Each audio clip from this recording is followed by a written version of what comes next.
Bonjour à toutes, bonjour à tous, bienvenue à chacun de vous et merci à vous d'être là. Donc je suis en présence de Claire Chanu et Pierre Rabhi. Bonjour Claire. Bonjour Gentiane. Bonjour Pierre. Bonjour. Vous avez accepté tous les deux notre invitation pour participer à notre sommet national de la souveraineté alimentaire en tant que représentants notamment du mouvement de femmes semencières pour aborder la question des semences. Merci à vous deux de participer, d'être parmi nous. Un grand merci. Est-ce que vous pouvez me dire qu'est-ce qui vous a donné envie de participer à notre sommet? Eh bien, la question de la souveraineté alimentaire, j'en entends très très souvent parler, on en parle de plus en plus fréquemment. Et en tant que porteuse de ce mouvement qui m'a été confié par Pierre, le mouvement des femmes semencières, qui sont des femmes gardiennes de la vie et qui ont comme mission de retourner à cette semence vivante, cette semence du patrimoine de l'humanité à l'humanité, cette semence du domaine public. Je suis toujours étonnée qu'on puisse parler de souveraineté alimentaire sans parler de ce qui constitue le premier maillon de cette souveraineté alimentaire et qui est la semence. Et donc j'étais très heureuse d'apprendre que ce sommet allait voir le jour et de pouvoir y participer pour dire que ce premier maillon si petit, si infini et si méconnu, s'il n'est pas pris en compte, il ne peut pas y avoir de souveraineté alimentaire. Ce n'est pas de la souveraineté si on n'a pas la souveraineté semencière. Voilà. Donc je suis très contente que le message puisse être porté dans sur un thème comme celui-ci. Merci Claire. Pierre? Oui, disons l'engagement dans cette voie de la question alimentaire, j'y suis depuis plus de 50 ans maintenant, à la fois au nord, au sud, avec tout ce qui a été proposé dans les pays sahéliens, qui est la légitimité de faire que des populations puissent survivre par les ressources, et leur savoir-faire et les ressources dont ils disposent. Et aujourd'hui, on arrive à une période où cette question devient de plus en plus cruciale, puisque quand on fait le bilan de la disparition de cette semence si précieuse, plus précieuse que l'or et que tout le reste, eh bien, nous sommes amenés quand même à participer, disons, on est assez content de cette coalition des consciences, que j'appelle moi la fédération des consciences, qui vont, où ensemble nous allons mettre en route une démarche constructive et positive. Pour vous, quels sont les enjeux majeurs qu'est en train de rencontrer l'humanité? Enfin, pour moi, l'humanité, le problème c'est que l'humanité n'est pas intelligente et elle le croit. et elle fait tout pour sa propre élimination sur une planète absolument extraordinaire. Et je crois qu'il faudrait arrêter de confondre nos miracles technologiques, nos prouesses technologiques avec l'intelligence. L'intelligence n'a rien à voir avec la bombe atomique, avec tout ça.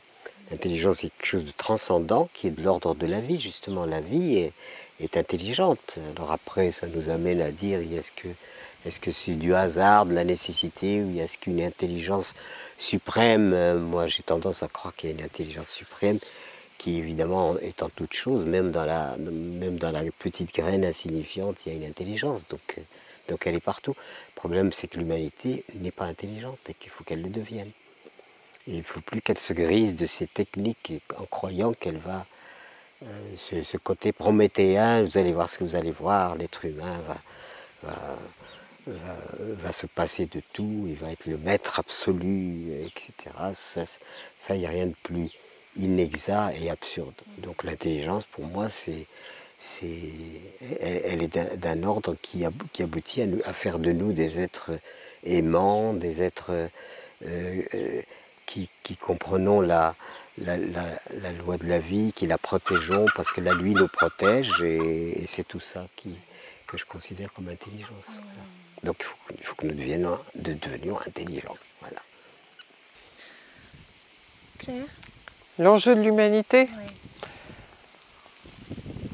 bien, c'est de savoir si elle va continuer à survivre, à vivre sur cette planète, parce que vu au train auquel vont les choses et auquel se dégénère le vivant, l'humanité peut disparaître et on a une fenêtre de tir qui est à mon sens extrêmement courte, de l'ordre de quelques dizaines d'années. Aujourd'hui, je suis plus certaine, j'ai pas tout à fait 60 ans, mais aujourd'hui je suis plus certaine que je vais pas peut-être assister à l'extinction de l'humanité, ça va tellement vite. Il y a déjà tellement d'êtres qui meurent de tout ce qu'on a pu commettre comme exactions sur la planète aujourd'hui dans les pays dits émergents. Mais quand je vois à quel point les maladies émergentes et les maladies dégénératives flambent, on est touché de plus en plus par des gens qui disparaissent après avoir subi les assauts souvent d'une médecine chimique dégradante. Et puis ce qui me touche énormément, c'est de voir des enfants, l'autisme par exemple, la fréquence de l'autisme qui est passée d'un enfant pour 50 000 à un enfant pour 100 pratiquement, des enfants malades, des enfants avec des tumeurs. C'est juste un signal tellement fort qu'on peut disparaître, quoi. On peut disparaître. Et je pense que l'enjeu, c'est de se réveiller pour continuer ce chemin sur cette belle planète. Se réveiller et essayer de se réaliser au mieux, quoi. Alors dans le cadre de notre sommet, nous avons mis en place une plateforme de financement participatif auquel vous pouvez chacun de vous contribuer de la manière qu'il vous plaira. Si vous souhaitez nous aider à faire vivre ce sommet, je voudrais savoir, Claire et Pierre, en quoi est-ce important aussi de nous soutenir financièrement dans cette action? Mais aujourd'hui, c'est vrai que la finance a pris le dessus de tout et que pour chaque acte de notre vie, il faut payer. Là, je viens de perdre mes parents et je me rends compte que la mort est aussi une source de profit de tout ce système. Et je viens même de me rendre compte que la banque vient de me prélever 500 € pour frais de succession. Il faut que je fasse expliquer ce que ça veut dire, mais en quoi la banque a besoin encore de ce... Voilà. Et donc, si tout cet argent qui a été créé pour asservir l'homme peut être mis au service de valeurs qui portent la vie et de valeurs qui vont probablement aider à aller plus loin sur le cheminement sur la Terre, il faut reconsidérer la façon d'utiliser l'argent et le mettre au service de la vie et pas de la destruction et de la corruption. Voilà, donc, et dont les projets vivants, et ils ont besoin de 100 000 fois moins d'argent que les projets de destruction, et ils ont besoin de vivre. Donc il faut aider, c'est très important. Un euro investi comme ça, il peut rapporter tellement plus qu'un euro investi dans les grosses entreprises qui nous anéantissent. Oui, c'est une contribution des consciences à des actions qui les concernent et qui sont d'intérêt général. Donc nous avons enregistré une interview en version longue, en version conférence avec Pierre et Claire, que nous vous proposons de découvrir au mois d'octobre parmi toutes les autres conférences de ce sommet national de la souveraineté alimentaire. Un grand merci à chacun de vous de nous suivre. Vous avez tous les liens dans la description de la vidéo pour vous pouvoir en savoir plus sur le mouvement des femmes sementières, sur lesquelles vous êtes tous les deux très investis. Merci à vous pour tout ce que vous faites et votre contribution au quotidien pour ce changement d'humanité et de monde. Merci à vous de nous suivre et puis n'hésitez pas à vous inscrire pour accéder à tout ce contenu inspirant qui sera en accès libre et gratuit au mois d'octobre pour vous tous. Vous avez les liens également pour nous soutenir financièrement et pour découvrir la suite du programme de ce sommet. Un grand merci à tous, à très bientôt. Au revoir Claire. Merci. Au revoir Gentiane. Au revoir Pierre. Merci encore. Merci.